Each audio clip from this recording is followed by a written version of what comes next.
Alergie je chronické zánětlivé onemocnění, které v naší populaci neustále narůstá. Patří mezi civilizační nemoci. Vzniká jako reakce imunitního systému na naprosto neškodné součásti vnějšího prostředí. Říkáme jim alergeny. Může se opravdu projevit v jakémkoliv věku. Často vede k nevratným komplikacím a změnám, které vyžadují pak náročnější léčbu. V Canadian Medical se zaměřujeme na komplexní diagnostiku a časnou, správně nastavenou léčbu s individuálním přístupem ke každému pacientovi. Při dobré spolupráci klienta a správné léčbě lze opravdu dosáhnout kvalitního života bez omezujících alergických komplikací. Na alergii pomýšlíme v situaci, když se potíže nelepší, když trvají, opakují se a vrací se. Typicky se jedná o příznaky kožní a slizniční.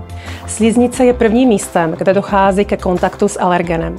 Takže mezi typické alergické příznaky patří svědění sliznic nosu, patra, vodnatá rýma, kýchání, reakce spojivek jako pálení, svědění očí, spojené často s otoky víček. Všechny tyto alergické projevy při dlouhém trvání vedou k celkové únavě, vyčerpanosti, snížené výkonnosti a snižují kvalitu života. Alergie se opravdu může projevit v jakémkoliv věku, ale alergické projevy vzniklé v časném dětství nebo v dospělosti mají své odlišnosti a specifika. Tak jak je například pro kojence a batolata typický atopický ekzém, často jako reakce na potravinové alergeny, tak v dospělosti jsou časté alergická rýma a alergické astma bronchiále jako reakce na inhalační alergeny. Důležitá je komplexní diagnostika. Důležitý je rozhovor s pacientem, ale i testy, které máme v ordinaci k dispozici, jako kožní testy, laboratorní vyšetřovací postupy a dechové vyšetření, jako spirometrie a vyšetření koncentrace oxidu dusnatého. U správně léčeného alergika by alergie neměla omezovat jeho život a jeho aktivity.